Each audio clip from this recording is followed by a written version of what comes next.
Yeah. Now don't shake it so you don't. I know. Yeah. No move and no ginger. Yeah. Well, I can tell you anything about doing this. You're okay Yep. with this. That's me.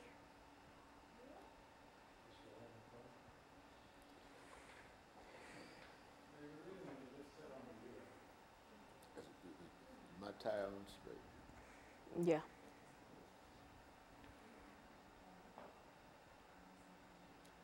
You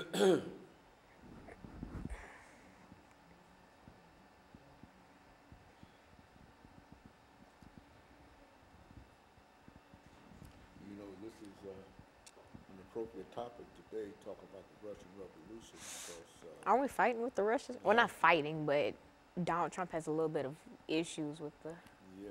Russians. Well, that's what I was saying. People would like to know more about What they the dealing with. context. Yeah, the context in terms of what you're talking about. We finna be turning to the Soviet Union. It does seem to be But did you know that the Soviet Union was created, like the big professed idea was everybody gets equal rights and like everybody's just equal. Nobody's like different. Everybody has equal opportunities and equal rights and equal property and stuff. A lot like more like political figures than you'd actually think like really agree with that. And an autocracy is where just one person just rules everything. And a lot of people agree with that too. A lot of people try to instill that in their countries well, you or think whatever. Mr. Putin is that Putin or Putin. Trump? No, Mr. Putin, Putin is a Russian man. I mean, he probably is. Yeah, you know he is. You know, all Everything you said about the Russian Revolution, the autocracy and all of that, that applies directly to Mr. Putin. and Lenin. And yeah, of course. You know.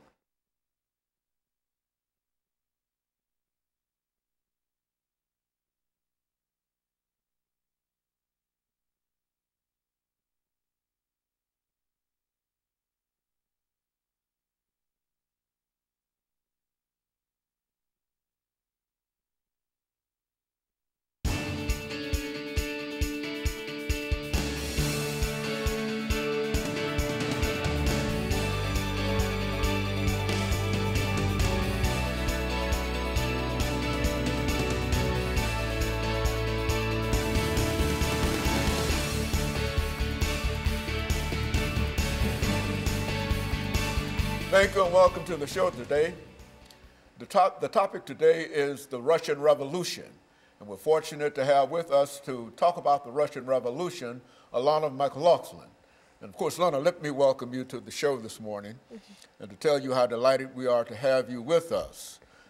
You've not been with us on a number of occasions, but nevertheless, you are with us today. And you have selected a very, very unusual topic today, dealing with the Russian Revolution.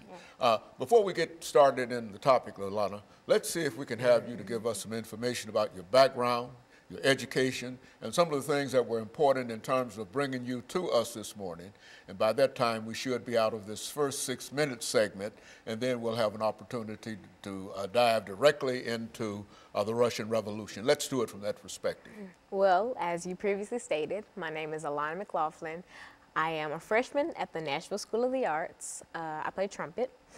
And what really brought me here was my love for history and talking about topics that a lot of people don't know about. Like the Russian Revolution, people know of it, but people don't really know about it. And so that's my main purpose here today, to shed light on a topic that is kind of important. And, well, all historical events are important because they tie into our modern daily life in some way, shape, or form. But about me, I'm Alana McLaughlin. I am very involved in sports. Like I said, I play trumpet. I am in marching band. I cheerlead, etc. Just things like that. And that's about it. But school comes before everything. And I'm really more of an academic-based person. So that's very good. So let's look at the so-called Russian Revolution, Lana, and give us sort of an overview in terms of the kind of information that you're going to give us this morning dealing with this very, very important historical event? Well, the overview of the Russian Revolution is really just the big name for two sets of revolutions. And these two revolutions kind of work together to tear down the Tsarist autocracy. And now, if you're not familiar with that, it's a type of democracy or whatever. And it's a type that basically means one person rules everything. So they rule government, they rule the people, just one big leader. If you look back in history, there were lots of forms, well, attempted forms of autocracy. Say Hitler and the Jews, he tried to kind of run everything with him just being the sole leader, not really having a government, just him. Lots of dictators try to instill an autocracy, but a lot of times it doesn't work. But as I was saying, the Russian Revolution is just a big name for that. And see, once the Russian Revolution occurred in 1917, this overthrew that autocracy that I mentioned, and this was the beginning of the Soviet Union, which would come to play in 1922. Why don't you tell us something about how this overthrowing of this autocracy came about? What was an autocracy, and what was the name of the basic kind of thing that upheld the whole Russian situation up until that time? Well, what upheld the Russian people was the fact that none of them had rebelled up until this revolution, this rebellion. They all sat and kind of tolerated this autocracy, this one person trying to instill beliefs and views that the Russian people didn't necessarily agree with. But they let this pass by until certain people stood up and tried to break down this barrier. And these people can be seen as the equivalent of like civil rights leaders for African Americans. As we know, civil rights leaders tore down the barrier of segregation and things like that, and they helped bring equality for their people, as the people who stood up for the Russians did. And there's so many people, more than I can name, that stood up and fought this. But in the end, these people stood up, and that's how the part one of the revolution started. Because, like I said, there was two revolutions. They both occurred in 1917, though. And the Russian Revolution is just a big overview of those two revolutions. Okay, and so what we'll do, we'll take our first commercial break in a few seconds, Lana, and then we'll have an opportunity to come back and to deal with the second part of the Russian Revolution. And so essentially, you're saying that the revolution started in 1917. 1917, almost immediately after what we generally call the First World War. Yes. As a matter of fact, it was a product in a real sense of Russia's participation in the First World War. And after that war was over, then we get into that first revolution in the Russian Revolution. Coming primarily because of all of the destruction that occurred during the war in Russia itself. And so what we'll do, we'll take our first commercial, and we'll be back with our audience following this very, very short commercial break.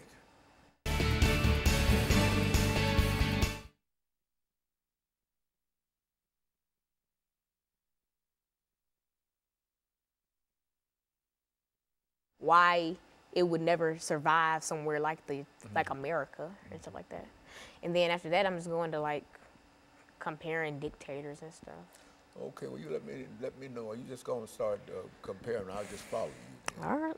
Okay, well, I'm just trying to get a pace to it and get a voice level and a depth to it. Okay. You make it go that way, and because it bring you out in reference to it. Because and so when we come back, I'll announce what we're dealing with, and then you can start again where you please. And we've got 8 minutes, and you deal with this however you wish to. And if at some point you wish to bring in some information in reference to the animal farm, et cetera, anything that you want to deal with dealing with the Russian Revolution, because I think we've got a pretty good start dealing with that great historical event.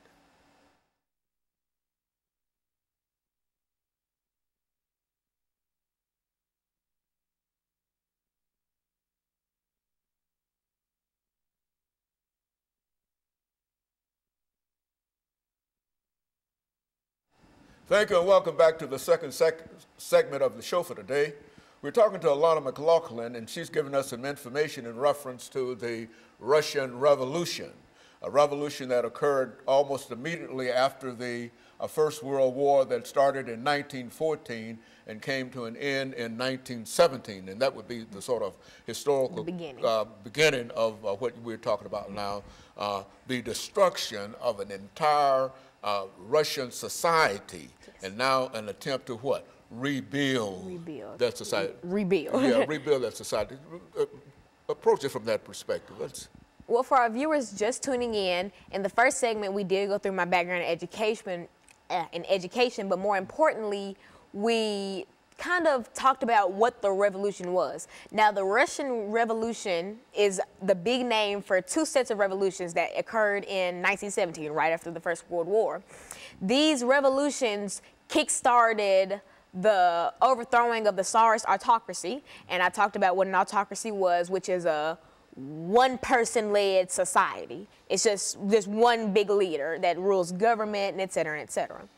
And I talked about, you know, they overthrew this, and also the Russian Revolution was the Kickstarter for the Soviet Union. Now, the Soviet Union is a party. It's a political party, just like, you know, Republican or Democrat. Coming out of the Communist Party. Coming from communists. Now, the Soviet Union's big idea was that all persons should have equal rights, equal property, just everybody should just be equal. There was no personal property, everything belonged to the state, really. But they tried to make all people equal. Now, you could see that it might sound, you know, fair and good in the end, but it doesn't really work. Now, something like this couldn't be instilled in America because we have different rankings of people. We have the higher class, we have the lower class, middle class, working class, all that. And to make all these people into one little division. Equal. Yeah. Everything is equal under that system. Is that what I... Wouldn't necessarily work, because while all men are equal, all their possessions and some skills and et cetera are not equal. And so the Soviet Union tried to just take away all personal properties. You know, you were just blank, basically. You were nothing but, me and you were the same. Even though we're quite different people, in their eyes, we're the same. We're not individual. And something like that isn't really a smart idea to do for a country, because people are individuals, and to try to classify them into one small division doesn't really make sense, because you cannot classify all people into one thing. Just like if I go into a building and I say everyone in here is middle class, that wouldn't be true, because everywhere you go you'll have lower class, higher class, middle class, things like that. Are you saying that even though there's an attempt to make everybody equal, that all individuals are not, the same, and therefore, no matter what kind of system you develop, you have to make arrangements for those differences within America, within individuals. Is that what we're saying? Yeah, and some lesser-known political parties say that, you know, people are equal, but we're different, and that's true. No man is worth more than the other, yet we just have different skills. No, we're not the same. Like me and you, we both deserve the same things, deserve the same treatment, but we're not the same. We're not on the same levels. And that's kind of what the Soviet Union wanted to do to all the Russian people. Like, the capital city for the Soviet Union was Moscow, and that was also the largest city. And this was Russia. The biggest country in the Soviet Union was Russia. And so I'm kind of focusing in on Russia because of the Russian Revolution. And so in making all those people the same, it didn't really work out. And so, but here's a surprising fact. After 1917, once the revolution started, once it ended, this was 1922 at this point. That's when the Soviet Union really came into power and was classified as an actual party.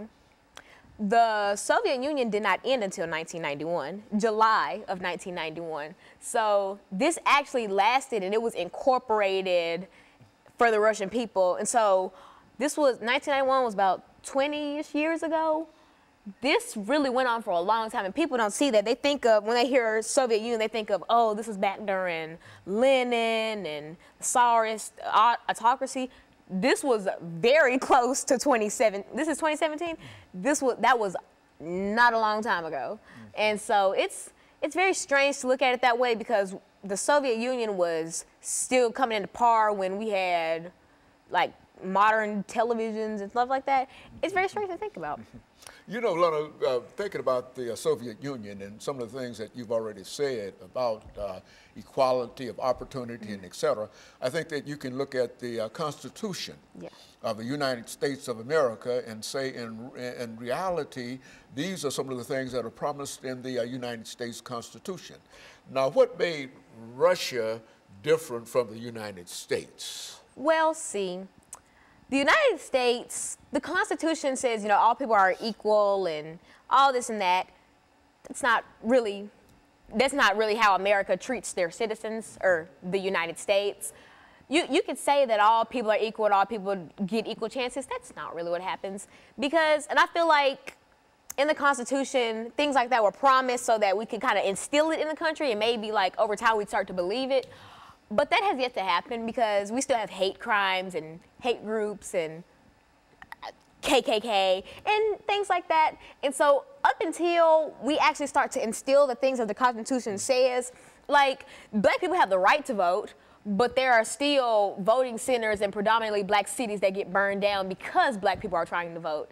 And so once the United States starts to actually abide by we abide by it, but the government does at least. The citizens haven't really clicked yet because, you know, black people we have our rights now. Once the Constitution went through, you know, we had people like Martin Luther King and Rosa Parks fight for our rights. We have rights. We can do whatever at this point. But citizens still try to make it hard for us to do whatever. And that's kind of like Russia.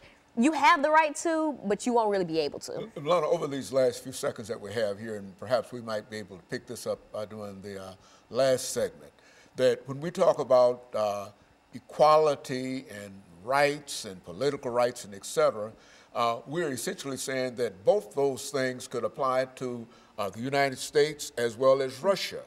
But in a real sense, I think that there's a constitution in the United States that promises this, the 13th, 14th, and the 15th Amendment. And I think that in a real sense, Russia, the United States has moved closer toward the implementation and the recognition of these rights more so than Russia or the Soviet Union. And of course, we're going to take our second commercial break, and we'll be back with our audience following this very, very short commercial break.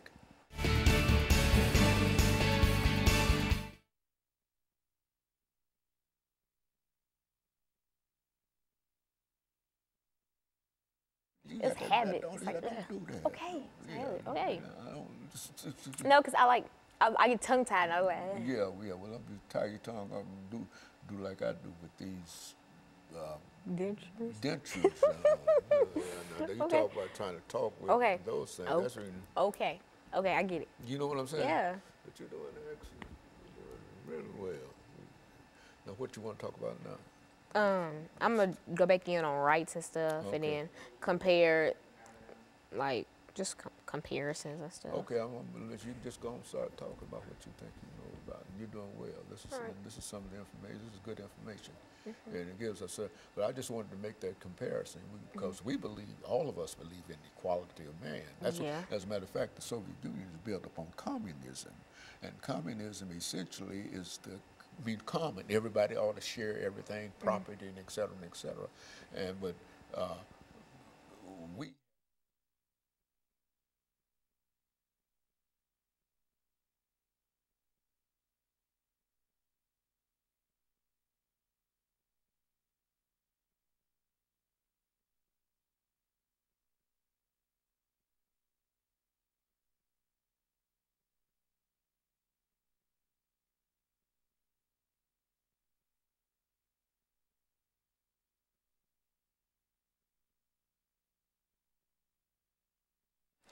Thank you and welcome back to the final segment of the show for today.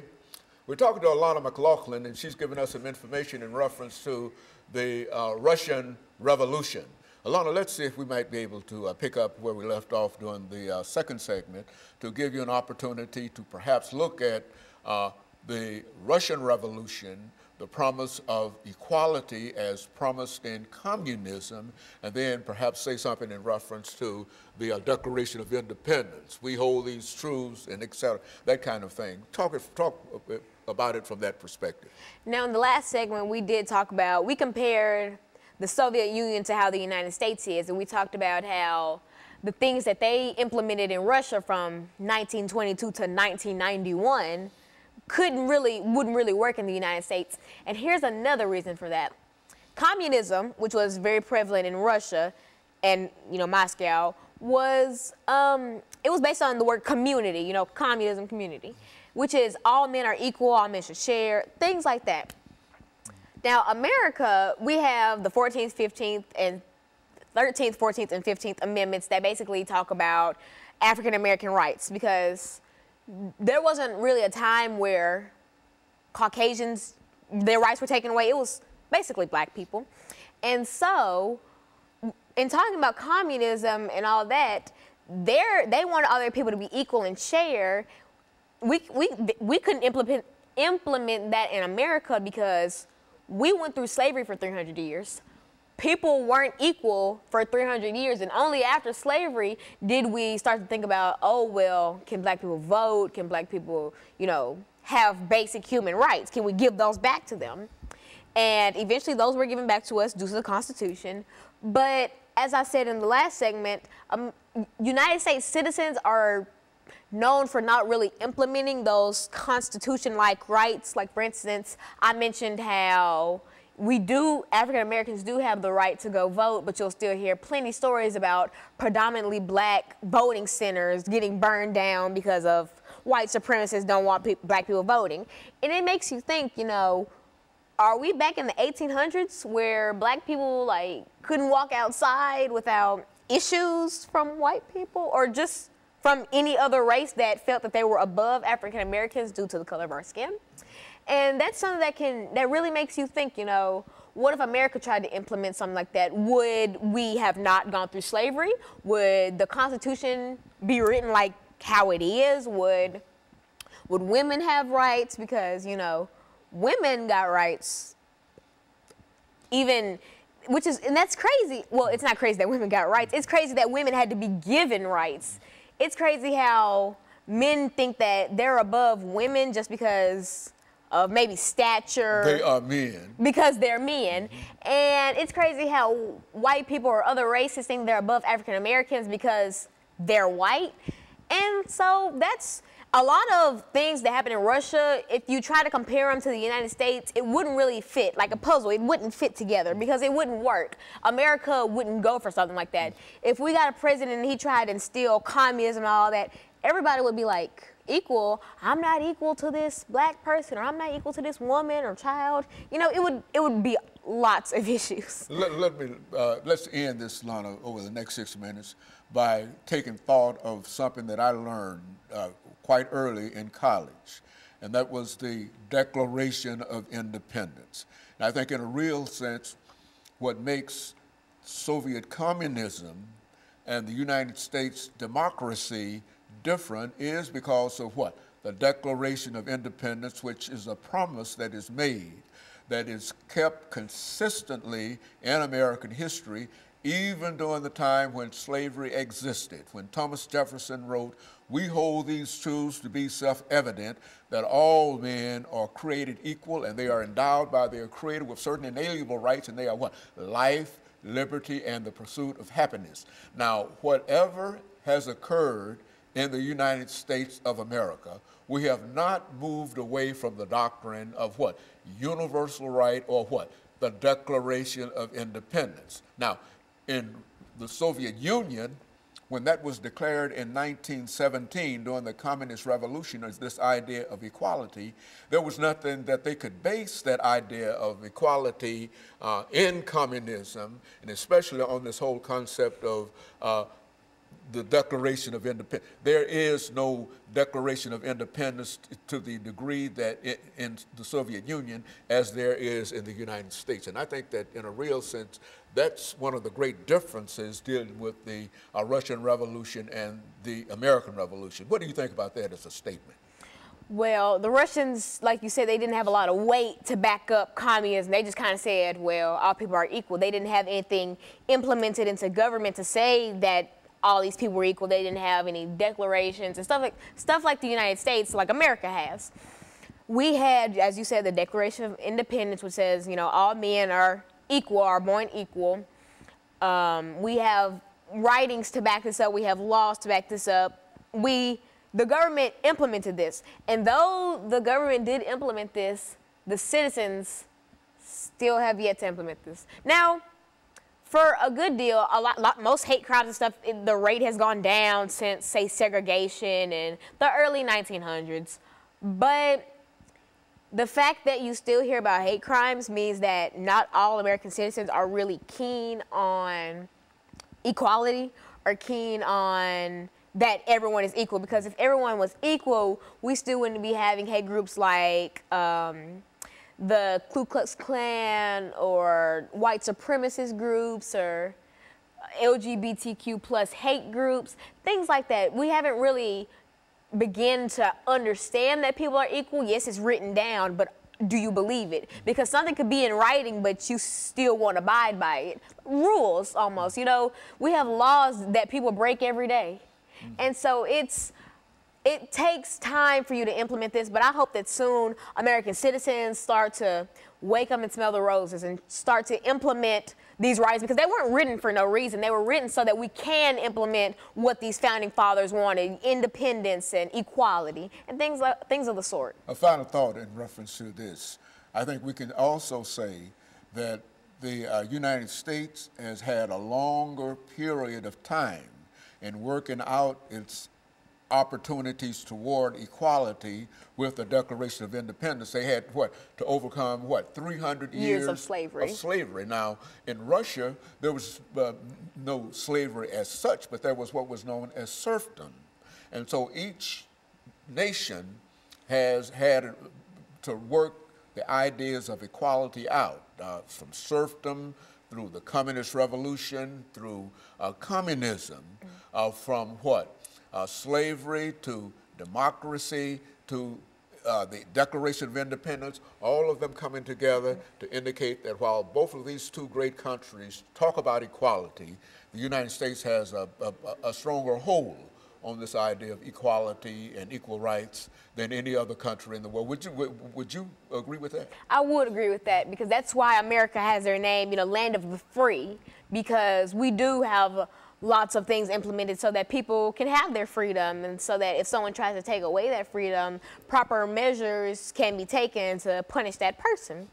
And so America does have the strongest hold on independence and slavery for their people. I think that we are a country that tries to let people get equal rights and stuff, but no country will be perfect. Not everyone will see that everyone is equal, but the American government does usually see that everyone is equal and independent, has the right to vote, the right to bear arms, the right to do what they want. There's a more conscious, a final statement we might make, there's a more conscious understanding of Americans working toward equality, than even any though other country. It might not be recognized or realized, that there's always this effort to move toward equality, much so more than any other country in the world. And I think that with that statement, I can thank you for bringing by that excellent information this morning, and to know that you have really given me encouragement in terms of some of the things that you've said.